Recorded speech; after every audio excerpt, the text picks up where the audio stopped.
नमस्कार दोस्तों, प्रस्तुत है current affairs test series episode number 7। पहला प्रश्न है, लैटिन अमेरिका में इच्छा मृत्यु को वैध बनाने वाला पहला देश कौन बना है? सही जवाब है option number B, Uruguay. Uruguay Latin America का पहला देश बन गया है जिसने गरिमापूर्ण मृत्यु विधेयक पारित कर इच्छा मृत्यु यानी यूथनेसिया को वैध किया है।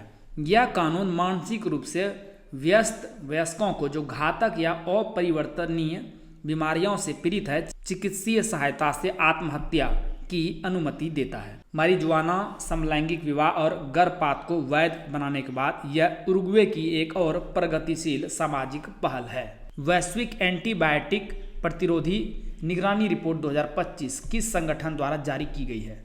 सही जवाब है ऑप्शन नंबर डी, विश्व स्वास्थ्य संगठन WHO। WHO की वैश्विक एंटीबायोटिक प्रतिरोध निगरानी रिपोर्ट 2025 के अनुसार वर्ष 2023 में प्रत्येक छठा जीवाणु संक्रमण एंटीबायोटिक उपचार के लिए प्रतिरोधी पाया गया। ग्लास प्रणाली के 100 से अधिक देशों के आंकड़ों से पता चलता है कि 2018 से 2023 के बीच 40% रोगजनक एंटीबायोटिक संयोजनों में प्रतिरोध बढ़ा है। ई कोलाई, क्लेब्सिएला न्यूमोनिया और स्टेफिलोकोकस ऑरियस जैसे जीवाणु दक्षिण पूर्व एशिया और पूर्वी भूमध्य सागर क्षेत्रों में सबसे गंभीर खतरा बन चुके हैं। चोरी और गुम मोबाइल फोनों की बरामदगी में भारत का शीर्ष राज्य कौन सा बन गया है? सही जवाब है option number C, Telangana. Telangana में 1 लाख से भी अधिक फोन केंद्रीय उपकरण पहचान रजिस्टर यानी CEIR पोर्टल के माध्यम से पुनर्प्राप्त किए गए हैं। दूरसंचार विभाग द्वारा विकसित यह प्रणाली चोरी या नकली उपकरणों का पता लगाने और ब्लॉक करने में सक्षम है। यह राज्य के सभी 780 पुलिस थानों में सक्रिय है, जहां CID इसकी नोडल एजेंसी के रूप में कार्य कर रही है। केंद्र सरकार ने कपास उत्पादकता मिशन के लिए कितने करोड़ रुपए का बजट प्रावधान किया है? सही जवाब है ऑप्शन नंबर बी, 600 करोड़ रुपये। इसका उद्देश्य वैज्ञानिक और तकनीकी तरीकों से उच्च उपज वाली लंबी रेशेदार कपास की खेती को बढ़ावा देना है। मिशन का नाम है कपास क्रांति मिशन। महाराष्ट्र के अकोला क्षेत्र में सफल रहे उच्च घनत्व रोपण तरीकों को अब तेलंगाना में किसानों के प्रशिक्षण दौरों के माध्यम से लागू किया जाएगा। तेलंगाना के 24 लाख कपास किसान इस पहल से लाभान्वित होंगे, जहां सरकार दिवाली के बाद 122 खरीद केंद्र खोलेगी और कपास किसान ऐप के जरिए पारदर्शी स्लॉट बुकिंग और उचित मूल्य सुनिश्चित करेगी। UNEP द्वारा जारी वन वित्त की स्थिति 2025 रिपोर्ट के अनुसार 2023 में वैश्विक वन वित्त का कुल योग कितना था? सही जवाब है option number B, 84 billion $। UNEP यानी संयुक्त राष्ट्र पर्यावरण कार्यक्रम की वनों के लिए वित्त की स्थिति 2025 रिपोर्ट के अनुसार वर्ष 2023 में वैश्विक वन वित्त का वार्षिक अंतर कितना था? 216 बिलियन $। रिपोर्ट में कहा गया है कि वन निवेश 2023 तक तिगुना होकर $300 अरब और 2025 तक 6 गुना बढ़ना चाहिए, जबकि वर्तमान में यह केवल कितना है? 84 बिलियन $। वर्ष 2023 में 91% वन वित्त पोषण सरकारों द्वारा किया गया और प्रकृति आधारित समाधानों का विस्तार 2030 तक 1 अरब हेक्टेयर तक आवश्यक बताया गया है। भारत के साथ UNGGIM-AP का सह अध्यक्ष कौन सा देश है? सही जवाब है ऑप्शन नंबर डी, दक्षिण कोरिया। भारत को 2025 से 28 की अवधि के लिए एशिया प्रशांत क्षेत्रीय समिति यानी UNGGIM एशिया पैसिफिक AP का सह अध्यक्ष चुना गया, जिसकी घोषणा सियोल में आयोजित 14वीं प्लेनरी बैठक में की गई। यह समिति संयुक्त राष्ट्र वैश्विक भूस्थानिक सूचना प्रबंधन यानी UNGGIM की 5 क्षेत्रीय समितियों में से एक है, जो भूस्थानिक सूचना के उत्पादन, उपलब्धता और उपयोग से संबंधित नीतियों पर अंतर सरकारी निर्णय लेती है। दक्षिण कोरिया सह अध्यक्ष होगा क्योंकि इसने इस बैठक की मेजबानी की थी। क्या आप 72वीं BPSC प्रीलिम्स एग्जाम की तैयारी कर रहे हैं और करंट अफेयर्स चाहते हैं, बिहार का भी और साथ साथ नेशनल और इंटरनेशनल का भी? तो ये आपको मिलेगा करंट अफेयर्स PDF कोर्स में एम्पियन अकेडमी ऐप पर। साथ ही इस ऐप पर आपको अन्य कोर्सेज भी मिल जाएंगे। ये सभी कोर्स हिंदी और इंग्लिश दोनों भाषाओं में अलग अलग उपलब्ध है। एमपीएन एकेडमी ऐप का लिंक आपको इस वीडियो के डिस्क्रिप्शन बॉक्स और पिंड कमेंट सेक्शन में मिल जाएगा, वहां पर क्लिक कीजिए और कोर्सेज से जुड़िए। भारत का पहला राज्य कौन सा है जिसने हिम तेंदुए की जनसंख्या का पूर्ण आकलन किया? सही जवाब है ऑप्शन नंबर सी, हिमाचल प्रदेश। हिमाचल प्रदेश में वर्ष 2025 में 83 हिम तेंदुए दर्ज किए गए, जबकि 2021 में यह संख्या 51 थी, जो राज्य में संरक्षण प्रयासों की सफलता को दर्शाती है। यह सर्वेक्षण वन विभाग और प्रकृति संरक्षण फाउंडेशन द्वारा 26,000 वर्ग किलोमीटर क्षेत्र में किया गया, जिसमें स्पीति, किन्नौर, पांगी, लाहौल और ग्रेट हिमालयन नेशनल पार्क शामिल थे। यह भारत का पहला राज्य बना है जिसने हिम तेंदुए की जनसंख्या का पूर्ण आकलन किया, जिसमें किब्बर की स्थानीय महिलाओं ने डेटा विश्लेषण में भाग लेकर सामुदायिक संरक्षण का एक नया मॉडल प्रस्तुत किया है। माझे घर योजना की शुरुआत किस राज्य में की गई है? सही जवाब है option number A, Goa. Goa सरकार ने केंद्रीय गृह मंत्री अमित शाह द्वारा लॉन्च की गई माझे घर योजना शुरू की, जिसका उद्देश्य सरकारी या सामुदायिक भूमि पर बने घरों को वैधता प्रदान करना है। यह योजना विशेष रूप से 1972 से पहले बने घरों को कानूनी मान्यता देने पर केंद्रित है, जिससे हजारों परिवारों को स्वामित्व के अधिकार मिलेंगे। गोवा सरकार ने इस पहल के तहत 3 विधेयक पारित कर 50,000 से अधिक घरों को नियमित करने की प्रक्रिया शुरू की है। G20 ऊर्जा परिवर्तन मंत्री स्तरीय बैठक 2025 कहाँ आयोजित की गई थी? सही जवाब है ऑप्शन नंबर ए, डरबन में। G20 ऊर्जा परिवर्तन मंत्री स्तरीय बैठक दक्षिण अफ्रीका की अध्यक्षता में डरबन के द कैपिटल जिम्बाली क्वाजुलू नटाल प्रांत में आयोजित की गई। इस बैठक में ऊर्जा सुरक्षा, स्वच्छ खाना पकाने, किफायती ऊर्जा पहुंच और सतत औद्योगिक विकास जैसे मुद्दों पर चर्चा हुई। भारत का प्रतिनिधित्व केंद्रीय ऊर्जा मंत्री मनोहर लाल खट्टर ने किया, जिन्होंने इस बैठक में ऊर्जा सुरक्षा और सतत विकास पर सत्रों में भाग लिया। कोल इंडिया की पहली पूर्ण रूप से महिलाओं द्वारा संचालित केंद्रीय स्टोर यूनिट का उद्घाटन कहाँ किया गया? सही जवाब है ऑप्शन नंबर बी, कोरबा। कोल इंडिया लिमिटेड की सहायक कंपनी दक्षिण पूर्वी कोलफील्ड्स लिमिटेड ने छत्तीसगढ़ के कोरबा स्थित सेंट्रल वर्कशॉप में देश की पहली पूर्ण रूप से महिलाओं द्वारा संचालित केंद्रीय स्टोर यूनिट का उद्घाटन किया। यह पहल विशेष अभियान 5.0 के तहत शुरू की गई, जो महिला सशक्तिकरण और समावेशी कार्य संस्कृति को बढ़ावा देने की दिशा में एक ऐतिहासिक कदम है। यह यूनिट कोयला मंत्रालय के अधीन महिलाओं के नेतृत्व में विकास की भावना को साकार करती है और कोल इंडिया में महिलाओं की भागीदारी का एक नया अध्याय खोलती है। फेयर से फुर्सत योजना किस एयरलाइन द्वारा शुरू की गई है? सही जवाब है option number D, alliance air. यह योजना भारत की सरकारी स्वामित्व वाली क्षेत्रीय एयरलाइन अलायंस एयर द्वारा शुरू की गई एक नई पहल है, जिसका शुभारंभ केंद्रीय नागरिक उड्डयन मंत्री राम मोहन नायडू ने किया। इस योजना का उद्देश्य हवाई किराए में उतार चढ़ाव से यात्रियों को राहत प्रदान करना है, जो 31 दिसंबर 2025 तक चयनित रूट्स पर पायलट प्रोजेक्ट के रूप में चलेगी। किस संस्थान के शोधकर्ताओं ने वैश्विक स्तर पर पहली बार कमर्शियल क्वांटम कंप्यूटर का उपयोग करके ट्रू रैंडम नंबर उत्पन्न किए हैं? सही जवाब है option number A, Raman research institute. Bengaluru स्थित रमन रिसर्च इंस्टीट्यूट के शोधकर्ताओं की टीम उर्वशी सिन्हा के नेतृत्व में ने IBM के क्लाउड आधारित कमर्शियल क्वांटम कंप्यूटर पर वैश्विक स्तर पर पहली बार प्रमाणित ट्रू रैंडम नंबर उत्पन्न करने में सफलता प्राप्त की। यह उपलब्धि लेगेट गार्ग असमानता LGI का उपयोग करके हासिल की गई है, जिसमें स्थानिक पृथक्करण के बजाय समय आधारित सहसंबंधों के माध्यम से रैंडमनेस प्रमाणित की गई। प्रयोग IBM के ब्रुसेल्स बैकएंड पर किया गया और शोर यानी नॉइज की उपस्थिति के बावजूद सैद्धांतिक भविष्यवाणियों के अनुरूप परिणाम प्राप्त हुए। एमपीएन एकेडमी का टेलीग्राम पेज अवश्य ज्वाइन करें। सर्च कीजिए एमपीएन एकेडमी, इस प्रकार से लोगो दिखेगा, ज्वाइन कर लीजिए। क्या क्या मिलेगा आपको? वहाँ पर बीपीएससी परीक्षा से संबंधित अपडेटेड न्यूज आपको मिलेगी। बीपीएससी प्रीलिम्स एग्जाम का स्पेशल डेली क्विज आयोजित किया जाता है सुबह और शाम, वो आपको मिलेगा।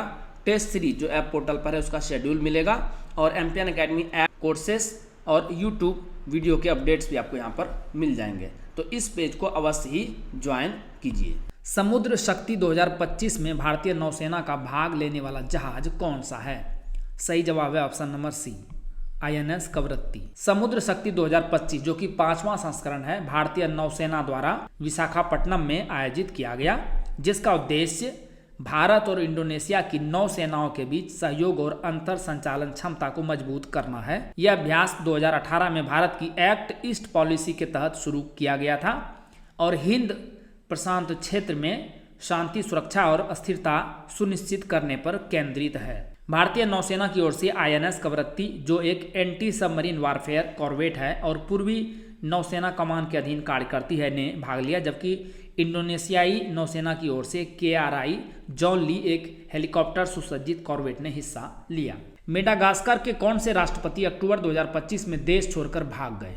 सही जवाब है option number C, Andry Rajoelina. Madagascar में राजनीतिक उथल पुथल के बीच राष्ट्रपति एंड्री राजोएलिना देश छोड़कर फरार हो गए, जिसके बाद कर्नल माइकल रेंडियनिरीना ने सैन्य तख्ता पलट के पश्चात राष्ट्रपति पद की शपथ ली।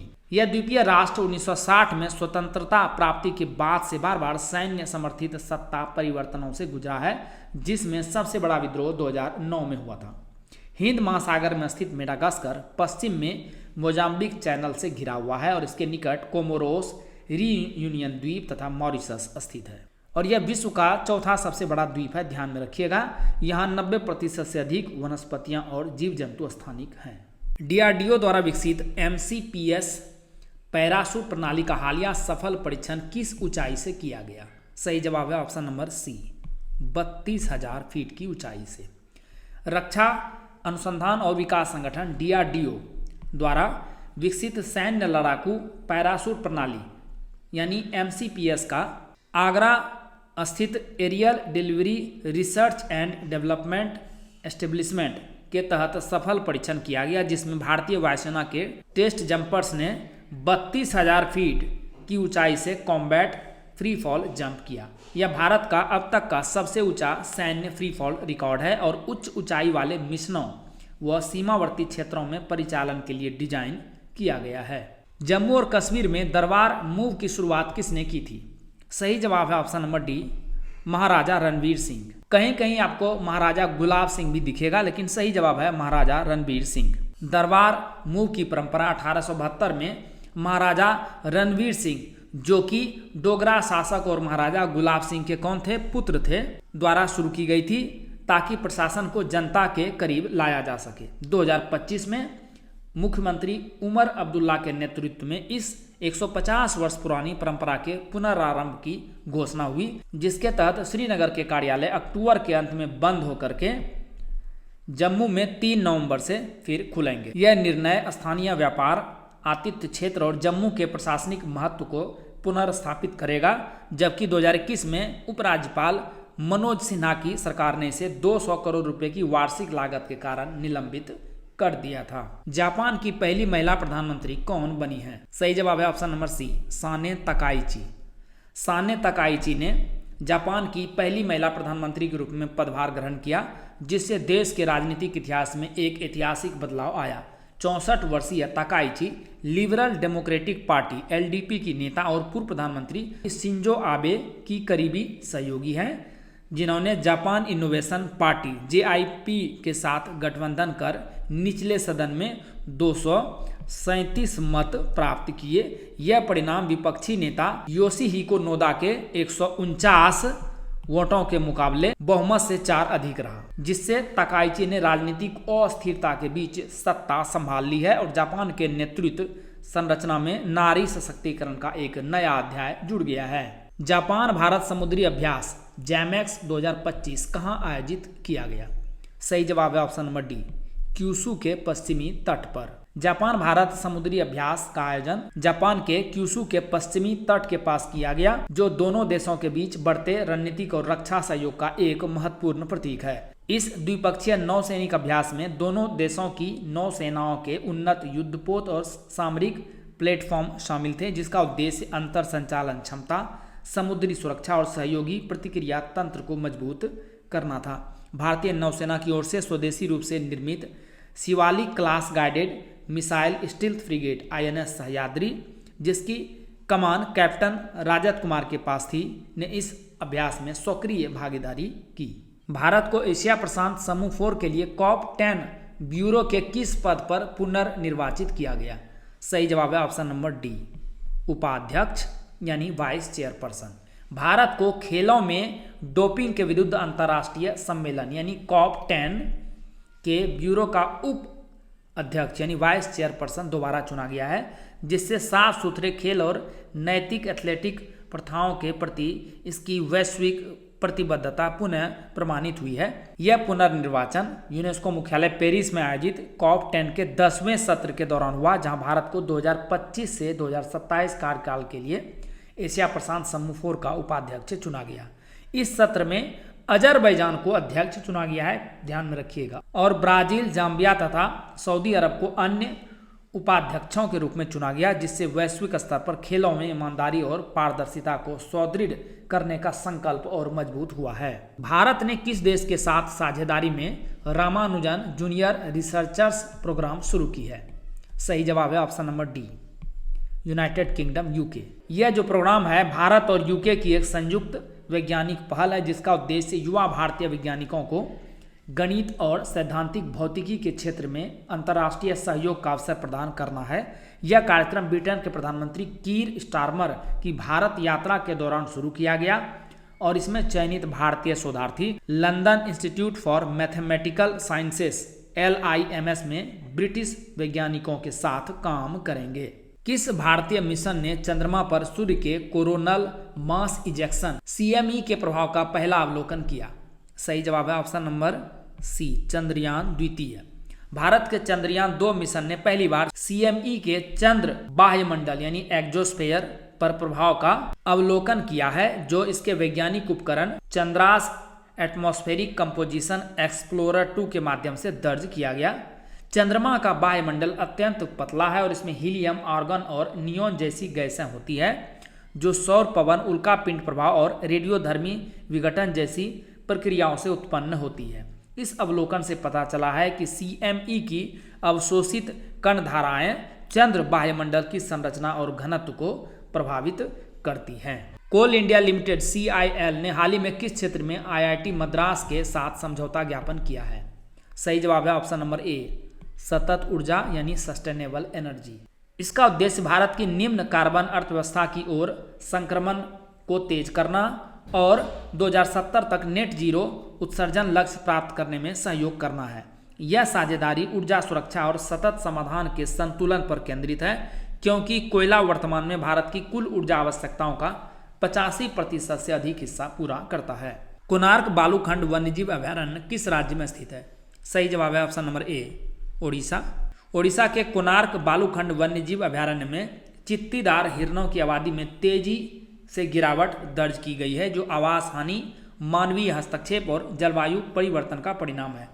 1984 में स्थापित यह अभयारण्य पुरी और कोणार्क के बीच तटीय क्षेत्रों में फैला है, जहां कैसूरीना और काजू के पेड़ों की पट्टी समुद्री हवाओं से भूमि की रक्षा करती है।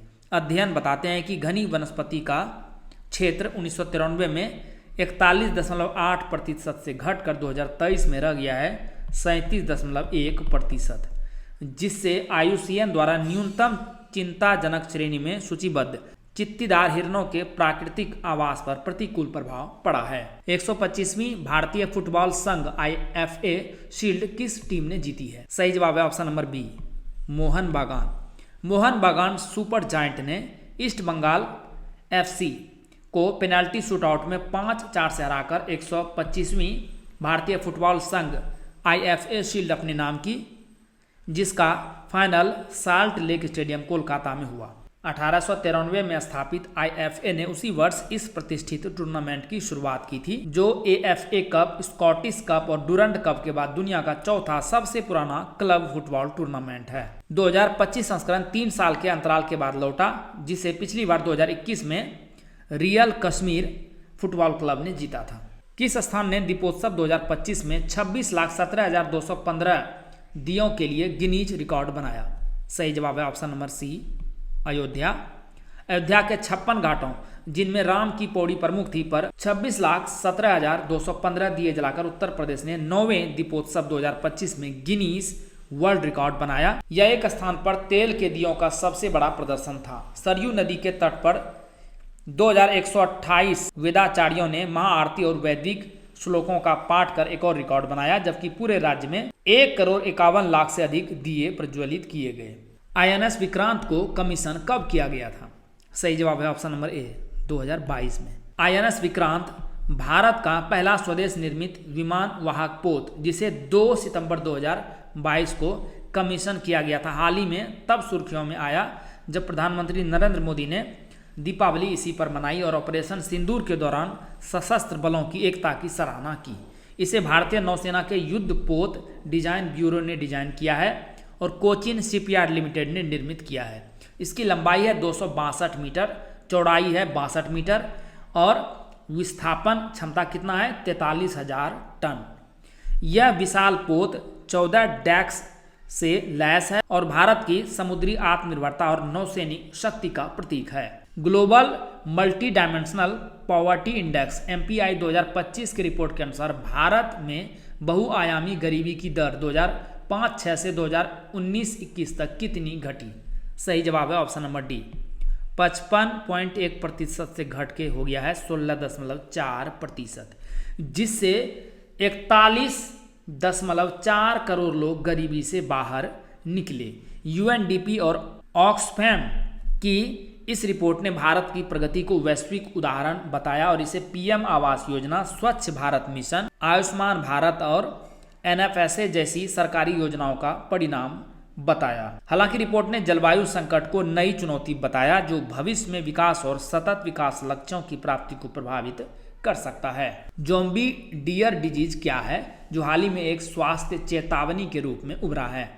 सही जवाब है ऑप्शन नंबर डी, यह एक क्रोनिक वेस्टिंग डिजीज है। यह एक प्रियन जनित तंत्रिका विकार है जो हिरणों, एल्क और मूस जैसे जानवरों में पाया जाता है। यह रोग मस्तिष्क और तंत्रिका तंत्र को नष्ट कर देता है, जिससे वजन घटने, भ्रम, असामान्य चाल और ज़ॉम्बी जैसी व्यवहार दिखाई देता है। अमेरिका और यूरोप में फैल चुकी यह बीमारी अब भारत के वन्य जीवों के लिए संभावित खतरा मानी जा रही है। WHO ने चेतावनी दी है कि यद्यपि अब तक मानव संक्रमण का कोई प्रमाण नहीं मिला है, फिर भी संभावित जूनोटिक जोखिम की सतत निगरानी अति आवश्यक है। हेनले पासपोर्ट इंडेक्स 2025 में भारत की रैंकिंग क्या है? सही जवाब है ऑप्शन नंबर सी, 85।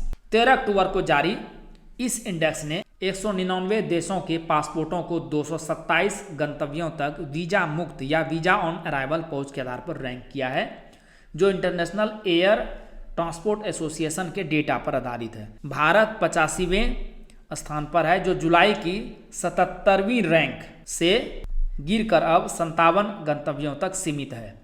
सिंगापुर शीर्ष स्थान पर है, जो 195 गंतव्यों तक वीजा मुक्त पहुंच प्रदान करता है। सेकंड पोजीशन पर है दक्षिण कोरिया और थर्ड पर है जापान, जो एशिया के वैश्विक गतिशीलता पर बढ़ते प्रभुत्व को दर्शाता है।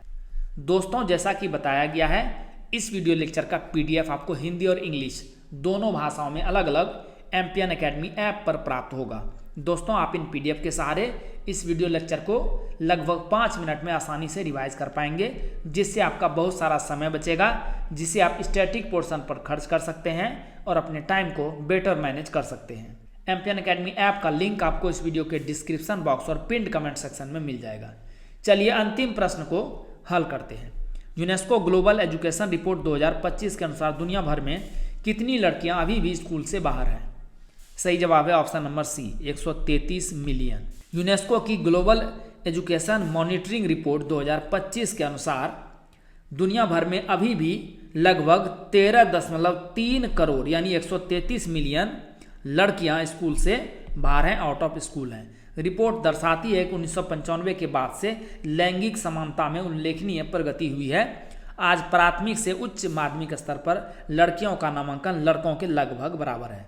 पिछले 30 वर्षों में 91 मिलियन से अधिक लड़कियां प्राथमिक शिक्षा और 136 मिलियन से अधिक लड़कियां माध्यमिक शिक्षा में दाखिल हुई हैं, जबकि उच्च शिक्षा में महिलाओं का नामांकन 3 गुना बढ़ करके 41 मिलियन से बढ़ के कितना हो गया है? 139 मिलियन। दोस्तों, इसी के साथ करंट अफेयर्स टेस्ट सीरीज के संस्करण को समाप्त करने की आपसे इजाज़त चाहूँगा। वीडियो देखने के लिए बहुत बहुत धन्यवाद। Thank you very much. जल्द ही मिलते हैं अगले वीडियो के साथ। All the best for your exam preparation.